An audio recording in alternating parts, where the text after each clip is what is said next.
దేవునికి స్తోత్రం. హల్లెలూయా. ఇది మీ అద్భుత సమయము అనే లైవ్ కార్యక్రమానికి మిమ్మల్ని అందరినీ ప్రేమపూర్వకంగా మరొకసారి సాయంత్రకాల సమయంలో ఆహ్వానిస్తున్నానండి. ఎలా ఉన్నారు? బాగున్నారా? మరి చాలాసార్లు మనము ఏదైనా ఒక పని జరిగించేటప్పుడు, ఒక పని చెయ్యాలి అని పూనుకుంటున్నప్పుడు సాధారణంగా ఒక వ్యక్తి ఎలా ఆలోచిస్తాడంటే, నాకు ఒక ప్రోత్సాహం కావాలి, నాకు ఒక సపోర్ట్ ఉండాలి, ఒక ఆదరణ నాకు ఉండాలి, నాకు ఈ విధంగా నేను చెయ్యాలి, ఆ విధంగా చేయాలని కొన్ని తను ఆశిస్తాడు, ఒక వ్యక్తి ఆశిస్తాడు. అయితే ఎప్పుడైతే ఇవన్నీ జరగలేదో, అతను అనుకున్న దానికి వ్యతిరేకంగా అవన్నీ అయిపోతూ ఉంటాయో, అప్పుడు ఆ పని చేయకుండానే మధ్యలోనే ఆ పనిని ఆపేస్తాడు. పని ప్రారంభించడము ప్రాముఖ్యం కాదు, కానీ పని ముగించడము అనేది ఎంతో గొప్పది అని దేవుని వాక్యం సెలవిస్తుంది. కార్యారంభము కంటే కార్యాంతము మేలు అని దేవుని వాక్యం సెలవిస్తుంది. చాలామంది పని పట్టుకుంటారు, ఏదో ఒక పని చేయాలనే ఆశ ఉంటుంది, కానీ ఆ పనిలో ఏదో ఒక ఒడిదుడుకులు మరి ఎదుర్కొన్నప్పుడు, కొన్ని సవాళ్ళు ఎదుర్కొన్నప్పుడు, కొన్ని వ్యతిరేక పరిస్థితులు ఎదుర్కొన్నప్పుడు, తనకి నచ్చనివి ఏదన్నా జరిగినప్పుడు ఆ పనిని ఉన్నపాటున మధ్యలోనే ఆపేస్తారు. తద్వారా వాళ్ళు పొందుకోవాల్సినటువంటి ఆశీర్వాదాన్ని పొందుకోలేరు. మరి ఈరోజు పరిశుద్ధాత్మ దేవుడు మరొక్కసారి మరి ఈ వాక్యం ద్వారా కొన్ని మాటలు మీకు చెప్పి మిమ్మల్ని బలపరచాలని ఆశపడుతున్నారు.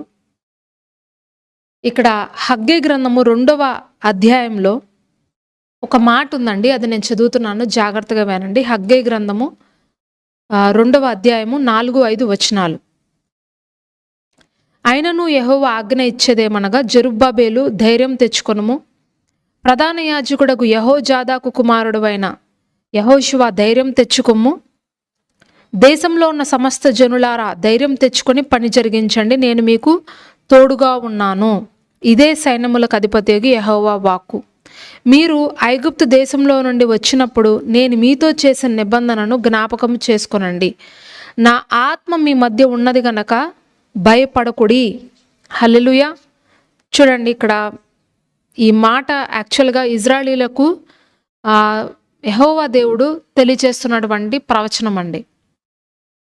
మీరు ఈ వచనంలో గమనిస్తే కనుక 3 సార్లు ప్రభువారు ధైర్యం తెచ్చుకోండి, ధైర్యం తెచ్చుకోండి, ధైర్యం తెచ్చుకోండి అని వాళ్ళని బలపరుస్తున్నారు. జెరుబ్బాబేలు ధైర్యం తెచ్చుకో, యెహోషువ ధైర్యం తెచ్చుకో, దేశంలో ఉన్న సమస్త జనులారా మీరు ధైర్యం తెచ్చుకొని పని జరిగించండి, నా ఆత్మ మీ మధ్య ఉన్నది. మీరు ఐగుప్తు దేశం నుండి వచ్చినప్పుడు నేను మీకు చేసినటువంటి ఆ వాగ్దానాన్ని మీరు జ్ఞాపకం చేసుకుంటూ ఈ పనిని మీరు కొనసాగించండి అని ప్రభువారు మాట్లాడుతున్నారు. హల్లెలూయా. వాళ్ళు ఆ మందిరాన్ని పునర్నిర్మించాలనుకున్నారండి. యెరూషలేంలో ఉన్నటువంటి మందిరాన్ని వాళ్ళు పునర్నిర్మించాలనుకున్నారు. అయితే ఆ సమయంలో అక్కడ మరి ఇజ్రాయేలీలకు కొన్ని సవాళ్ళు, కొన్ని వ్యతిరేకతలు ఎదురవుతున్నప్పుడు వాళ్ళు చేయవలసిన పని చేయకుండా మధ్యలో కాస్త వాళ్ళు ఆటంకాలు ఎదురవుతాయి, వాళ్ళు అక్కడ ఆగిపోతారు. మరి ఆ సమయంలో ప్రభువారు వాళ్ళకి ఇస్తున్నటువంటి భరోసా కలిగినటువంటి ఈ మాటలండి ఇవి. నేను మీకు తోడుగా ఉన్నాను, మీరు ధైర్యము తెచ్చుకొని పని జరిగించండి, నా ఆత్మ మీకు తోడుగా ఉంది. హల్లెలూయా. ఒకానొక సమయంలో ఐగుప్తు నుండి నేను మిమ్మల్ని తీసుకొచ్చినప్పుడు, మిమ్మల్ని ఏ విధంగా తీసుకొచ్చానో, ఏ వాగ్దానం చెప్పి నేను మిమ్మల్ని అక్కడ నుండి తెచ్చానో అనేది మీరు జ్ఞాపకం చేసుకోండి. ఆ రోజు నేను ఏ విధంగా మిమ్మల్ని తీసుకొచ్చి ఎంత క్షేమంగా ఇక్కడ పెట్టానో, ఇప్పుడు కూడా ఈ మందిరం పునర్నిర్మించాలని మీరు కోరుకుంటున్నారు కదా, ఇప్పుడు కూడా అవే కార్యములను మీరు ఒక్కసారి జ్ఞాపకం చేసుకుంటూ, తలంచుకుంటూ, నా మాటలను జ్ఞాపకం చేసుకుంటూ మీరు ఈ పనిని కొనసాగించండి, ఆ మందిరం యొక్క పనులు మీరు కంప్లీట్ చెయ్యండి అని ప్రభువారు చెప్తున్నారండి. చూడండి ప్రియమైన సోదరి సోదరులారా, మనము ఒక పని చెయ్యాలి అని నిర్ణయించుకుంటున్నప్పుడు ప్రభువారు చెప్తున్న విషయం ఏంటంటే, నా ఆత్మ మీ మధ్యలో ఉంది కాబట్టి మీరు భయపడద్దు, మీరు ధైర్యం తెచ్చుకోండి. కొత్త నిబంధనలో కూడా మనము చూస్తే ఒక్కసారి ప్రభువైన యేసుక్రీస్తు వారు పునరుద్ధానుడై తిరిగి వెళ్తున్నప్పుడు ఆయన చెప్తున్నటువంటి మాట ఏంటంటే, నేను ఇప్పుడు వెళ్ళిపోతున్నప్పటికీ నా ఆదరణకర్తను నేను మీ వద్దకు పంపిస్తాను. ఆయన సదాకాలము మీతో ఉంటాడు. ఆయన మిమ్మల్ని ఎప్పటికీ విడువడు, ఎడబాయడు. ఆయన తండ్రి చెప్పిన సంగతులే చెప్తాడు కానీ మరి ఏది మీకు తెలపరు. కాబట్టి మీరు భయపడద్దు, నేను మిమ్మల్ని అనాథులుగా విడవను అని ప్రభువారు సెలవిచ్చారు కొత్త నిబంధనలో. కాబట్టి మనము ఏదైనా ఒక పని పురమాయించుకున్నప్పుడు, ఒక కార్యము మనం చెయ్యాలని అనుకున్నప్పుడు, ఒక సేవలోకి మనము వెళ్ళాలి అని అనుకున్నప్పుడు, ప్రభు యొక్క చిత్తాన్ని మన జీవితంలో మనం చేయాలని అనుకున్నప్పుడు మనం ఒకటి జ్ఞాపకం చేసుకోవాలి. ఏంటంటే, నాకు ఈ పని చెప్పింది ప్రభువు, నాకు ఈ పని చేయమంది దేవుడు, ఆయన చిత్తంలో ఈ యొక్క కార్యం జరిగించాలని నేను కోరుకుంటున్నాను. కాబట్టి ఎన్ని సవాళ్ళు ఎదురైనా, ఎన్ని పోరాటాలు నాకు వచ్చినా సరే నేను వెను తిరగకూడదు, నేను ముందుకు సాగిపోవాలి అని ఒక నిశ్చయితతో మనము ముందుకు వెళ్ళాలి. ఆయన నాతో ఉన్నాడు కాబట్టి నేను వెనక్కి వెళ్ళకూడదు అనేటువంటి ఆ ఒక నిరీక్షణతో మనము ముందుకు కొనసాగాలండి. ఒక వ్యక్తి ఎప్పుడు ఒక 3 విషయాల మీద దృష్టి పెడతాడు సాధారణంగా. ఒక పని తను ప్రారంభిస్తున్నప్పుడు, ఏదైనా ఒక కార్యం తను తలంచుకుంటున్నప్పుడు అనుకుంటాడు, నాకు దీని ద్వారా ఏదైనా ప్రతిఫలం వస్తుందా? రెండవదిగా, దీని ద్వారా నాకు ఏదైనా లాభం కలుగుతుందా? ఇక మూడవదిగా తను అనుకుంటాడు, ఇది చేస్తే మనుషులు ఏ విధంగా దీని విషయంలో వాళ్ళు రియాక్ట్ అవుతారు, ఏ విధంగా నాకు ప్రజల దగ్గర నుండి రెస్పాండ్ వస్తుంది అని ఈ 3 విషయాల మీద ప్రతి వ్యక్తి కూడా ఆధారపడిపోతాడండి. నాకు ఎలాంటి ప్రతిఫలం వస్తుంది, నాకు ఎలాంటి లాభం వస్తుంది, మనుషుల దగ్గర నుండి నాకు ఎలాంటి ప్రతిస్పందన కలుగుతుంది, ఈ 3 మీద ఆధారపడి ఈ 3లో తనకు ఏదైనా జరగకపోతే వెంటనే ఆ పనిని చాలామంది మరి వెనక్కి వెళ్ళిపోయి ఇక చెయ్యకూడదు అనేటువంటి డెసిషన్కి వచ్చేస్తారు. హల్లెలూయా. చూడండి, నేను విలియం కేరీ గారి గురించి చెప్పాలనుకుంటున్నానండి ఈ సమయంలో. విలియం కేరీ గారిని మరి దేవాది దేవుడు 17వ శతాబ్దంలో మన భారతదేశానికి వెళ్ళమని చెప్పారు. చెప్పినప్పుడు ఆయన తన కుటుంబ సమేతంగా మరి ఇంగ్లాండ్ దేశం నుండి భారతదేశానికి కలకత్తా ప్రాంతానికి రావడం జరిగింది. అయితే ఆయన వచ్చిన తర్వాత మరి మన భారతదేశపు భాషలన్నీ నేర్చుకున్నారు చక్కగా. మరి ఇక్కడ ఉన్నటువంటి ఆ బైబిల్స్ని ఆయన ముద్రించడము, దాని కొరకు మరి అనువదించడము, అనేక భాషల్లో దాన్ని అనువదించడము, ఇవన్నీ చేస్తున్నారు. మరి అంతేకాదు, కేవలము దేవుని కార్యాలు మాత్రమే కాదు, సంఘ సంస్కరణ పనులు కూడా ఆయన కొన్ని సోషల్ యాక్టివిటీస్లో కూడా ఆయన పాల్గొంటున్నారు. మరి సువార్త ప్రకటిస్తున్నారు. ఎన్నో కార్యక్రమాలు విలియం కేరీ గారు ఇది అది అని కాదు, ప్రతిదీ చేస్తున్నారు. అయితే ఎన్నో సంవత్సరాలు అయిపోద్ది ఆయన భారతదేశానికి వచ్చి, ఒక్క ఆత్మను కూడా ఆయన రక్షించారండి. ఒక్క ఆత్మను కూడా ఆయన రక్షించలేకపోతారు. కొన్ని రోజులకి ఆయనకి ఏమనిపిస్తుంది అంటే, హృదయంలో ఒక సందేహము, ఒక డౌట్ అనేది ఆయనకు వస్తుంది. అదేంటంటే, అసలు నేను నిజంగా దేవుడి చిత్తంలో వచ్చానా? నేను నిజంగా దేవుడు నన్ను పంపిస్తేనే నేను భారతదేశానికి వచ్చానా? ఇది నిజంగా దేవుడి చిత్తమేనా అని ఆయన అనుకుంటాడండి. ఎందుకంటే మరి ఇక్కడికి వచ్చిన తర్వాత ఆయన తన భార్యను, తన పిల్లలను అన్నిటినీ కోల్పోతాడు. మరి తన సొంత దేశాన్ని, తన సొంత వారిని అందరినీ దూరం చేసుకుంటాడు దేవుని సేవ కొరకని.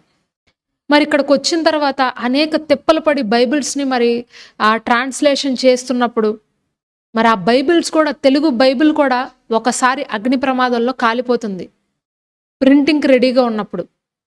మరి ఇన్ని భయంకరమైనటువంటి కార్యాలు ఆయనకు జరుగుతాయి. మరి ఎవ్వరూ కూడా సువార్తను ఎంత చెప్తున్నా సరే రక్షింపబడలేదు ఆ రోజుల్లో. ఆయనకు ఒకనొక సమయం వచ్చినప్పుడు ఇక ఆయనకి విరక్తి వచ్చేస్తుందండి. ఎందుకు నేను చేస్తున్నాను, దేనికోసం నేను చేస్తున్నాను అని ఆయనకి ఆ మనసులో చాలా చింత, వేదన కలుగుతుంది. అయితే ఆయన వచ్చిన తర్వాత 6 సంవత్సరాలకి కృష్ణపాల్ అనేటువంటి ఒక వ్యక్తి వచ్చి ఆయన దగ్గర రక్షణ పొందుతాడండి. మొట్టమొదటిసారిగా ఒక వ్యక్తి వచ్చి రక్షణ పొందుతాడు. మరి అతని తర్వాత అతని కుటుంబ సభ్యులందరూ కూడా రక్షణ పొందుతారు. మరి ఎప్పుడైతే ఆ కుటుంబం అంతా రక్షణ పొందిందో, స్లోగా ఒకళ్ళ తర్వాత ఒకళ్ళు ఆ విధంగా విలియం కేరీ గారి దగ్గరికి వచ్చి బాప్తిసాలు తీసుకోవడము, దేవుణ్ణి సొంత రక్షకుడుగా అంగీకరించడము ప్రారంభిస్తారు ఆ రోజుల్లో. హల్లెలూయా. చూడండి, మరి ఆయన ఎన్ని కష్టాలు వచ్చినా, ఎన్ని పోరాటాలు వచ్చినా, అసలు కొన్ని సంవత్సరాల వరకు మరి ఆయన జీవితంలో ఏమి జరగకుండా మౌనంగా అలా ఉండిపోయిన దేవుడు ఆయన ఇంగ్లాండ్ దేశానికి వెళ్ళలేదండి. తన స్నేహితులు, తన యొక్క బంధువులు, మరి తన తోటి మిషనరీస్ కూడా ఆయనకి ఎంతోమంది చెప్పారు. ఒక మంచి క్లైమేట్‌ని, ఒక మంచి వాతావరణాన్ని వదిలి ఇలాంటి పేదరికమైనటువంటి దేశంలోకి నువ్వెందుకొచ్చావు విలియం?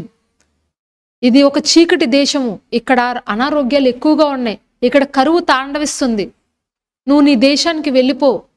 ఇక్కడ నువ్వు సేవ చేయలేవు. ఇక్కడ ఎవరు నమ్మరు. ఇక్కడ వారికి మూఢనమ్మకాలు ఎక్కువ. ఈ ప్రజలు ఎంతో మూఢ ప్రజలు.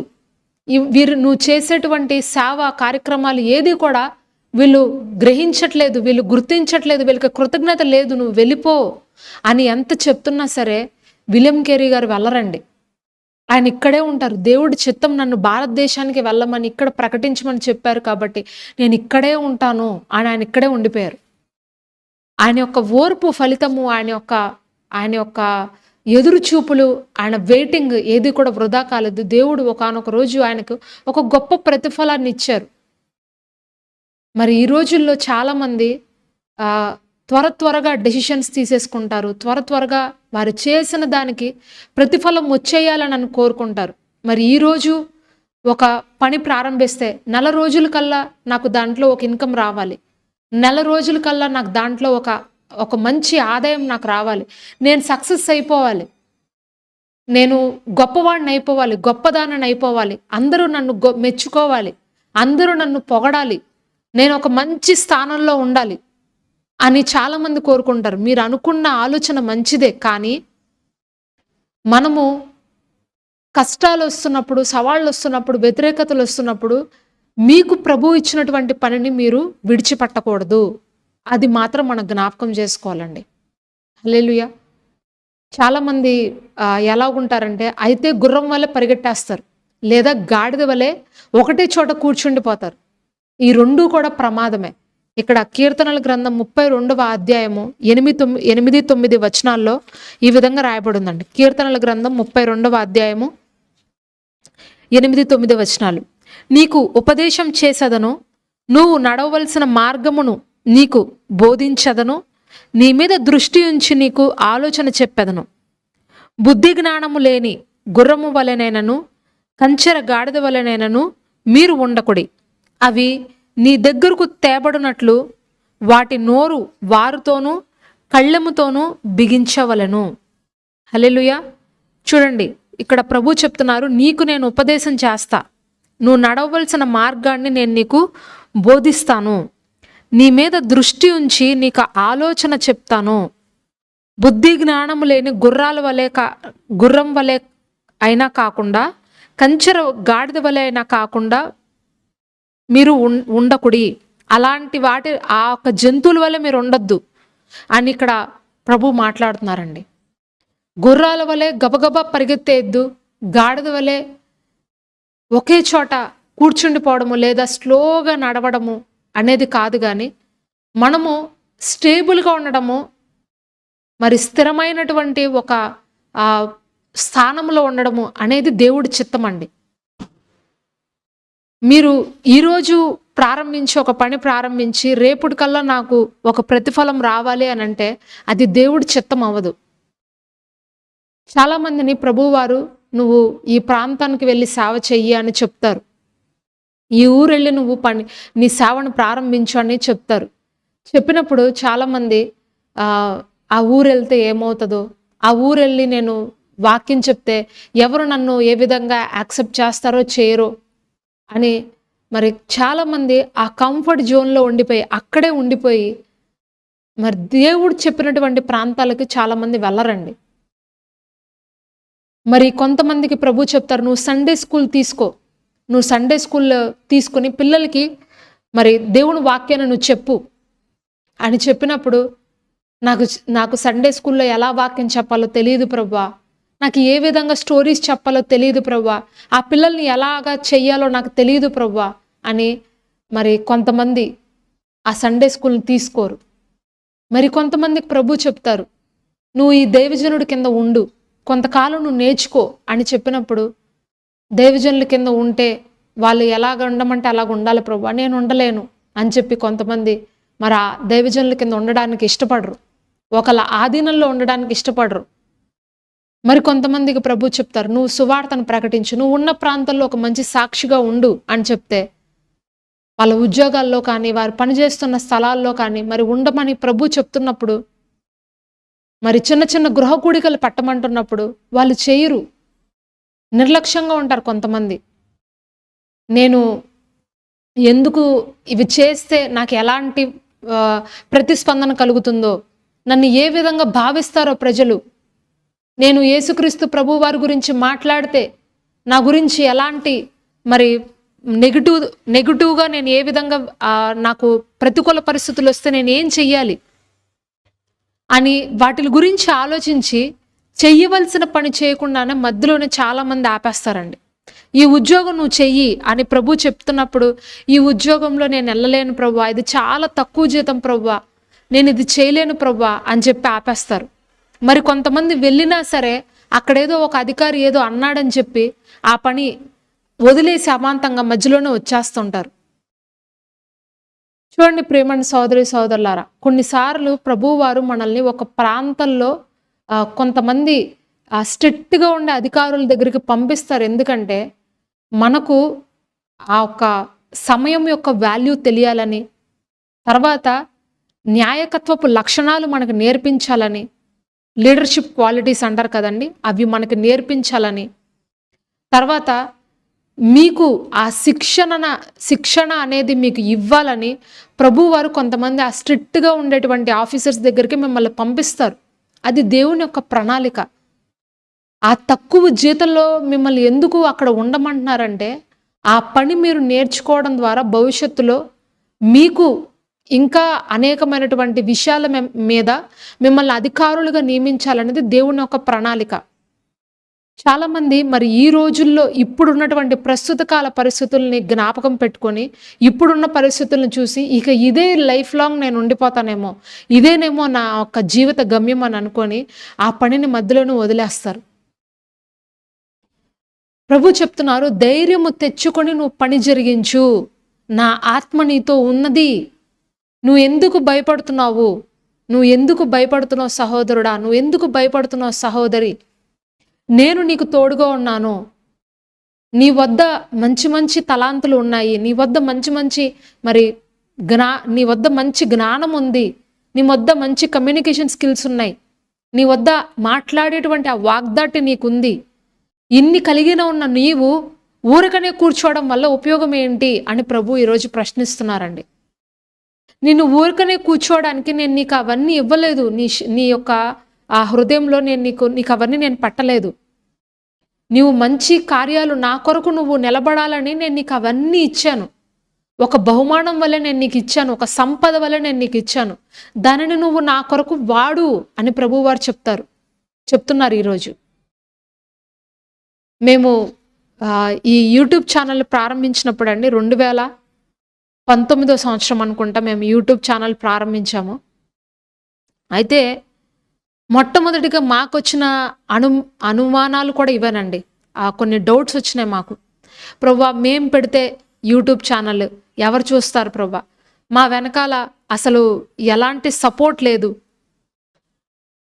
మా యొక్క తల్లిదండ్రులు కావచ్చు, మా తాత ముత్తాతలు కావచ్చు, ఎవ్వరు దైవజనులు కారు. కనీసం క్రైస్తవ కుటుంబమే కాదు మాది. మేము అన్యులము. మా ద్వారానే క్రైస్తవ్యం అనేది మా ఇళ్లలో ప్రారంభమైంది. మాకు అసలు ఎలాంటి జ్ఞానం కానీ ఒక సపోర్ట్ కానీ ఏది లేదు ప్రభువా. మేము ఎవరని మమ్మల్ని చూడడానికి, మేము ఎవరని మా మాటలు వినడానికి, ఇలాంటి ఒక రిస్క్ నువ్వు చేయమంటున్నావు, ఎలా చెయ్యను ప్రభువా అని మేము ప్రశ్నించామండి ప్రభువుని. అడిగినప్పుడు ప్రభు మాతో అన్నారు, నువ్వు ధైర్యము తెచ్చుకో, నేను నీకు తోడుగా ఉన్నాను, నేను నిన్ను విడువను ఎడబాయను. నా కార్యములను, నా యొక్క మహిమను నువ్వు అనేక మంది ప్రజల ఎదుట నువ్వు ప్రకాశించే విధంగా చెయ్యాలి. నువ్వు ఆ ఒక్క దీపాన్ని తీసుకెళ్ళి నువ్వు మంచం కింద కొంచెం కింద పెడితే ఎవరు చూస్తారు? అది ఎవరికి వెలుగొస్తుంది?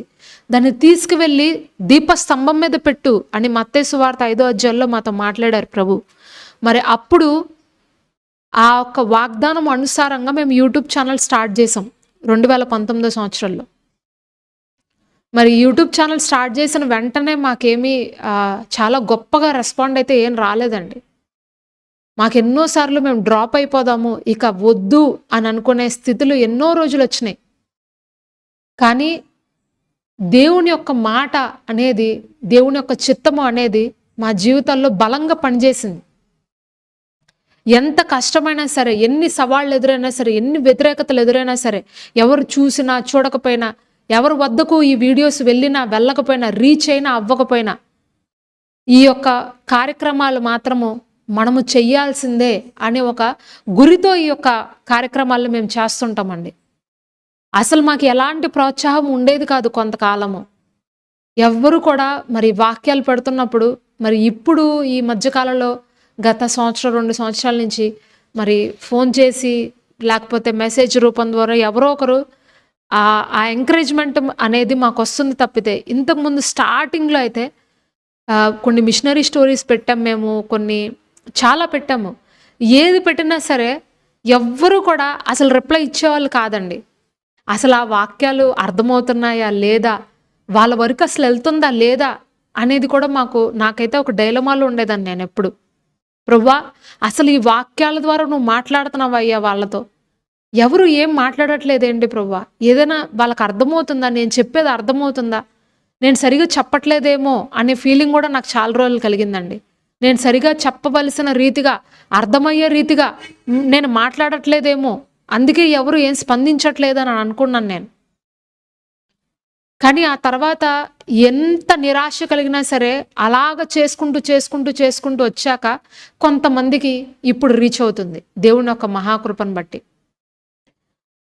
చూడండి, మనము ఒక పని చేస్తున్నప్పుడు వెనక్కి తిరిగి చూడకూడదు. అది ఎంతవరకు వచ్చింది, అది ఎంతవరకు మరి నాకు ప్రతిఫలం వచ్చింది అని మనం వెనక్కి తిరిగి చూడకూడదండి. చేసుకుంటూ వెళ్ళడమే, ముందుకు వెళ్తా ఉండడమే. ప్రతిఫలం ఇచ్చేవాడు ఆయన. నీ శక్తి మేరకు నీ చేతికొచ్చిన పనిని నువ్వు చేసుకుంటూ వెళ్ళాలి. నాకు ఇది రాదు, నాకు అది రాదు, నేనేం చేయలేను అని ఒక మూల కూర్చోకూడదండి. మీ శక్తికి మేరకు మీ చేతికొచ్చిన పనిని మీరు శక్తి లోపము లేకుండా చెయ్యాలి అని వాక్యం సెలవిస్తుంది. నేను ఇది చెయ్యలేను ప్రభువా అని అనకుండా ప్రభు మీకు జ్ఞానాన్ని ఇస్తారండి. ఇక్కడ వాక్యం సెలవిస్తుంది కదా, నేను నీకు ఉపదేశం చేస్తాను, నువ్వు నడవలసిన మార్గాలు నేను నీకు బోధిస్తాను. మీకు ప్రభు వారు ఏదైనా ఒక సేవా పిలుపు ఇస్తూ ఉంటే మీరు దాని కొరకు వెయ్యాల్సిన అడుగు మీరు ముందు వెయ్యండి. ఒక్క అడుగు మీరు వెయ్యండి. మీరు ఒక అడుగు వేయకుండా ప్రభు వారు రారండి. ఇందులో ఒక చిన్న చిట్కా ఉంది. ఏంటంటే, మనం ఒక పని ప్రభువారు మీకు ఏదైనా ఆయన నోరు తెరిచి చెప్పినప్పుడు, నువ్వు ఇది చేయి, నువ్వు ఈ ప్రాంతానికి వెళ్ళు, నువ్వు ఈ పని పూనుకో, నువ్వు ఈ పని పట్టుకో అని అన్నప్పుడు మొట్టమొదటి అడుగు ప్రభువారు మన దగ్గర నుంచి ఎక్స్పెక్ట్ చేస్తారండి. అసలు ఆ వెయ్యాల్సిన అడుగు కనుక మనం వేయకుండా ప్రభువే నాకన్నా ముందు రావాలి, ఆయనే ఆ పని చక్కపెట్టేయాలంటే ఆయన అసలు చేయరు అలాగా. అది ప్రభు పద్ధతి కాదు. మీరు ఏదైనా ఒక పని తలపెట్టాలంటే మొట్టమొదటి అడుగు ప్రభు వారు మీ నుంచి కోరుకుంటారు. మీరు వెయ్యాలని ఆయన ఆశపడతారు. మీరు మొదట వేసిన తర్వాత ఆయన వస్తారు మీ వెనక. అది దేవుడి పద్ధతి.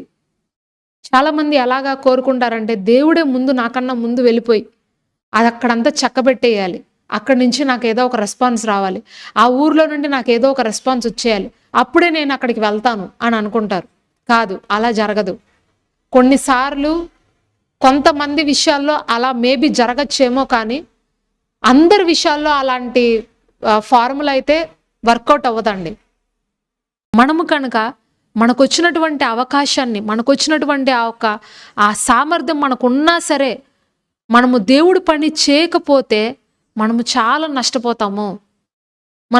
మనము వెళ్ళాల్సిన ప్రాంతంలో వెళ్ళకుండా, మనము చేయవలసిన ప్రజల మధ్యలో మనం సేవ చేయకుండా, మనము ఉండాల్సినటువంటి ఉద్యోగంలో ఉండకుండా, మనము చేయవలసినటువంటి వ్యాపారం చేయకుండా, మనము వివాహం చేసుకోమని చెప్పిన వ్యక్తిని కాకుండా మన ఇష్టం వచ్చిన వాళ్ళని చేసుకోవడం వల్ల చాలా నష్టాలు పొందుకోవాల్సి వస్తుంది. ఎన్నో ఎదురు దెబ్బలు, ఎన్నో పోరాటాలు మన జీవితంలో మనము ఎదుర్కోవాల్సి వస్తుంది. ఇజ్రాయేలీలు మాట వినలా.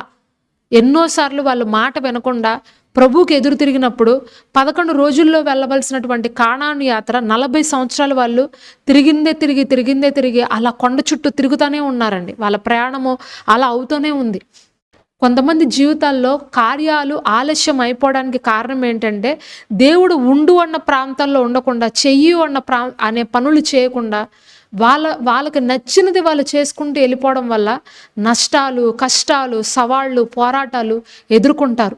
దేవుడు చిత్తంలో కూడా సవాళ్ళు, పోరాటాలు వస్తాయి. కానీ అక్కడ దేవుడు మనతో ఉన్నప్పుడు ఆ సవాళ్ళను ఎదుర్కోవడానికి కావాల్సినటువంటి జ్ఞానాన్ని, సామర్థ్యాన్ని ప్రభు ఇస్తారు. కానీ మన సొంత చిత్తాన్ని మనం చేసుకుంటున్నప్పుడు మనము ఖచ్చితంగా అందులో చిక్కుకుపోవాల్సి వస్తుందండి. ఎందుకంటే అక్కడ మరి దేవుడి జ్ఞానము అనేది పనిచేయదు, అక్కడ ఉండదు. కాబట్టి సాతాను వేసి ఆ చిక్కుల్లో మనం చిక్కుకుపోవాల్సి వస్తుంది. ఆ తర్వాత మొరపెట్టుకున్నప్పుడు మళ్ళా రియలైజ్ అయినప్పుడు ప్రభు మనల్ని విడిపిస్తారు. ఇక్కడ హెబ్రీల్ రాసిన పత్రికలో 12వ అధ్యాయంలో ఏసావు గురించి పౌలు భక్తుడు ఒక మాట రాస్తున్నాడండి. ఏసావు హెబ్రీల్ రాసిన పత్రిక 12వ అధ్యాయము 16-17 వచనాల్లో ఇలా రాయబడింది. ఒక పూట కూటి కొరకు తన జ్యేష్ఠత్వపు హక్కును అమ్మివేసిన ఏసావు వంటి భ్రష్టుడైన వ్యభిచారైన ఉండునేమో అని జాగ్రత్తగా చూచుకోనండి. ఏసావు ఆ తర్వాత ఆశీర్వాదం పొందగోరి కన్నీళ్లు విడిచుచు దానికోసం శ్రద్ధతో వెతికిన మారు మనసు పొందే అవకాశము దొరక్క విసర్జించబడినని మీరు ఎరుగుదురు.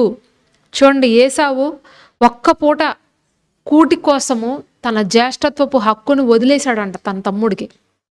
ఆ తర్వాత తను ఎంతో ప్రాధేయపడినప్పటికీ కూడా తనకి మరలా ఆ ఆశీర్వాదం దొరకలేదంట.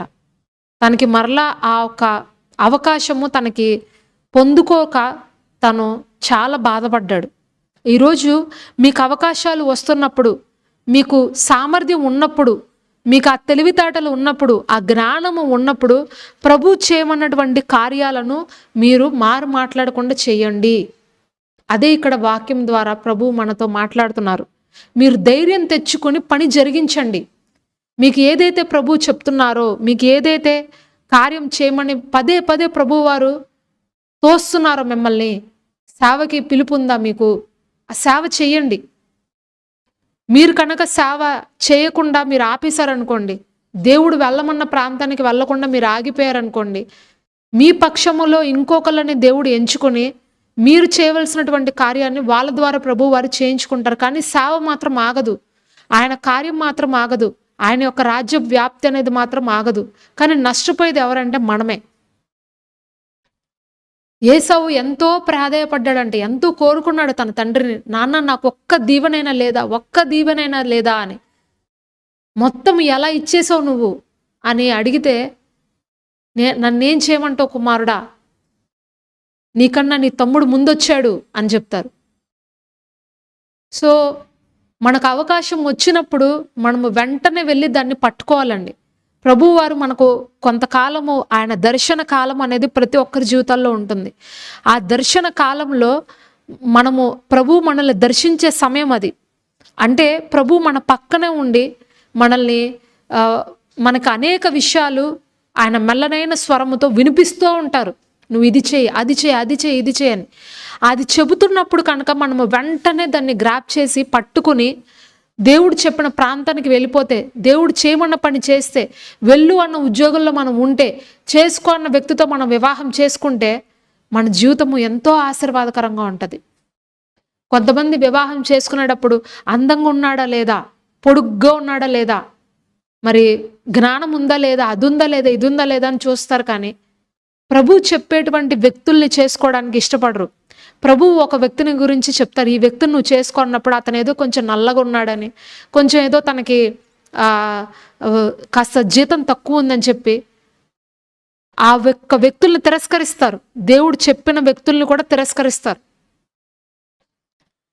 చూడండి, ప్రభు చేసేటువంటి వివాహాలలో మేబీ మీకు పైకి బాహ్య సౌందర్యంలో మేబీ ఆ స్త్రీలో కానీ పురుషుల్లో కానీ కొన్ని లోపాలు కనపడచ్చేమో, కానీ వారు అంతరంగంగా మరి వారి యొక్క మానసికంగా వారు దేవునితో సంబంధం కలిగిన వ్యక్తులండి. దేవుడు ఇష్టపడుతున్నటువంటి వ్యక్తులు వాళ్ళు. అటువంటి వారిని మనం వివాహం చేసుకుంటున్నప్పుడు, అటువంటి వారిని మన భాగస్వాములుగా ఎంచుకుంటున్నప్పుడు మన జీవితము ఆశీర్వాదకరంగా ఉంటుంది. మనము చిన్న జీతమైనా సరే, చిన్న ఆదాయం అయినా సరే, అది ప్రభువు మెచ్చిన కుటుంబం కాబట్టి, ప్రభువు ద్వారా చేయబడినటువంటి వివాహం కాబట్టి, ఆ వివాహము అనేది తరతరాలకు ఆశీర్వాదకరంగా నిలిచిపోతుంది. ఆ వివాహము, హల్లెలూయా. ఇస్సాకుని రిబ్కాని దేవుడు జతపరిచినప్పుడు ఆ కుటుంబాన్ని దేవుడు ఆశీర్వదించాడు. వాళ్ళు ఎక్కడికి వెళ్ళినా వాళ్ళ ఆశీర్వాదాన్ని చూశారు. యాకోబు మరి రాహేల్ని ఇష్టపడతాడు, కానీ ఆయనకు మొట్టమొదట లేయానిచ్చి వివాహం చేస్తాడు తన మామ. ఆమె జబ్బు కళ్ళదిగా ఉన్నదని ఆయన ఇష్టపడాడు, కానీ తను ప్రేమించిన స్త్రీ కన్నా కూడా లేయానే చక్కటి గర్భఫలాన్ని త్వరగా మరి బిడ్డల్ని కంటా ఉంటది. మరి రాహేలుకి పిల్లలు ఉండరు. ఆమె ఎంతో కాలం ఏడుస్తుంది. తన అందంగా ఉందని పేరే, కానీ ఆమెలో దైవ భయం లేదు, ఆమెలో దైవత్వం లేదు. చూడండి, మనము కళ్ళకి మనకు ఇంపుగా ఉందా, మనకి బాగుందా, అదా ఇదా అని మనం బాహ్య రూపాన్ని చూసుకుంటాం, కానీ ప్రభు పంపించే వారిలో, ప్రభు మనకు అనుగ్రహించే వారిలో అందచందాలు లేకపోయినా సరే వారు అంతరంగంగా దేవుడికి ఇష్టమైన వారుగా ఉంటారు. హల్లెలూయా. మీ కళ్ళకి వారు సౌందర్యంగా కనబడతారు ఎప్పుడైతే మీరు దేవుని చిత్తాన్ని చెయ్యాలని కోరుకుంటారు. దేవుడు వివాహం చేసుకోమన్న వారితో మీరు వివాహం చేసుకున్నప్పుడు వాళ్ళు ఎలా మరి బయట ఉన్న వారికి వాళ్ళు అందవిహీనంగా కనబడచ్చేమో, కానీ మీ కళ్ళకి మాత్రం వాళ్ళు చాలా సౌందర్యంగా కనబడతారు. హల్లెలూయా. ఆదాము అవ్వని చూసినప్పుడు వెంటనే ప్రేమిస్తాడంటండి. ఎందుకంటే అది దేవుడు జతపరిచినటువంటి కుటుంబం, దేవుడు ఏర్పాటు చేసినటువంటి కుటుంబం.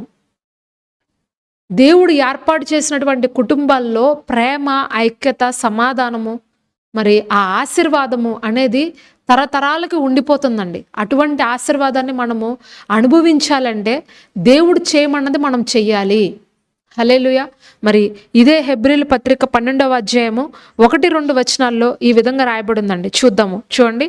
ఇంత గొప్ప సాక్షి సమూహము మేఘం వలె మనలను ఆవరించి ఉన్నందున మనము కూడా ప్రతి భారమును సులువుగా చిక్కులు పెట్టు పాపాన్ని విడిచిపెట్టి విశ్వాసమునకు కర్తయు దాన్ని కొనసాగించువాడైన యేసు వైపు చూచుచు మన ఎదుట ఉంచబడిన పందెంలో ఓపికతో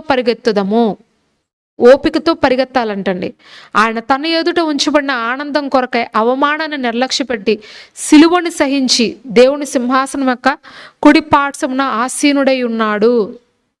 చూడండి, నీ ఎదుట ఉన్నటువంటి ఆ పందెములో నువ్వు ఓపికతో పరిగెత్తాలంటే నువ్వేం చేయాలి? సులువుగా చిక్కులు పెట్టు పాపాన్ని విడిచిపెట్టి విశ్వాసానికి కర్త ఆయనను మరి దాన్ని కొనసాగించువాడైన యేసు వైపు చూడాలి.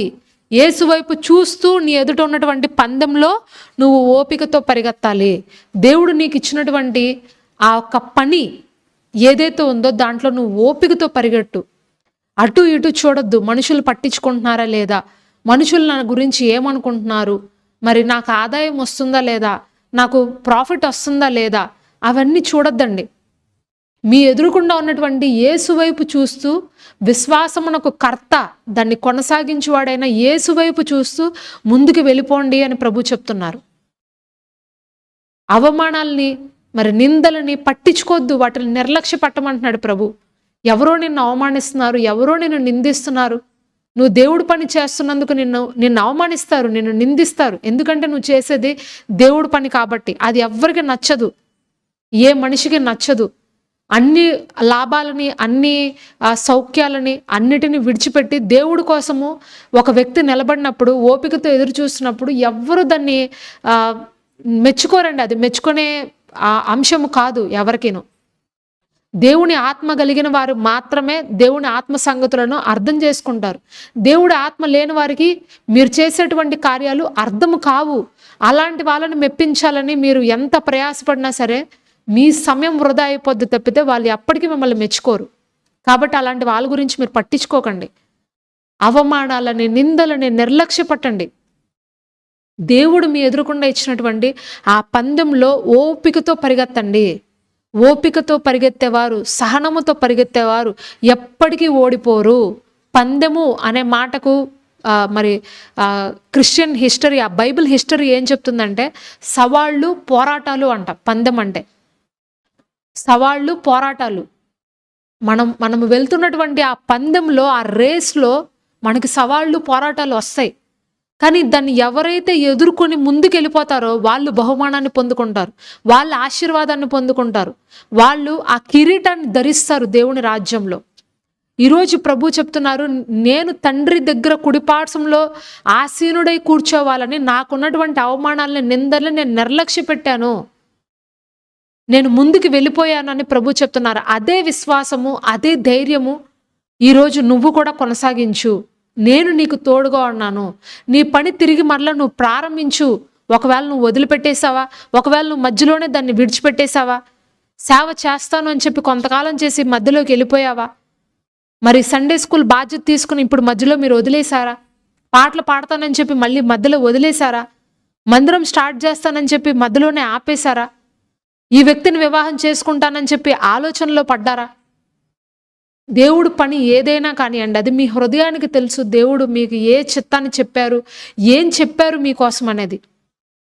దాన్ని మీరు విడిచిపెట్టకుండా, ఒకవేళ అది దేవుడు చిత్తం అయి ఉంటే కనుక ఈరోజే తిరిగి మరలా ప్రారంభించండి.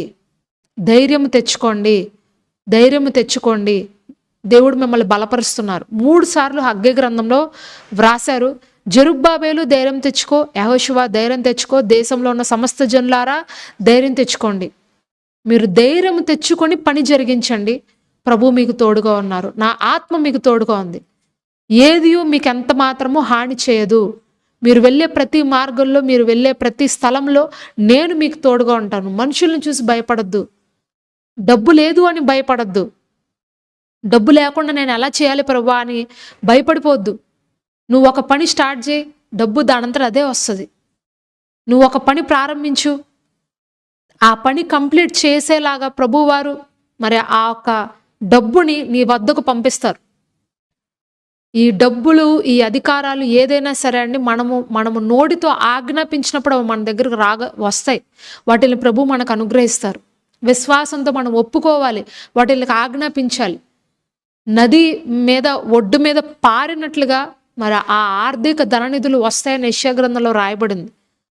ఒడ్డు మీద పారుతూ వచ్చినట్టుగా వస్తుందంట మనకి ఆ ఒక ధన సంపద అనేది.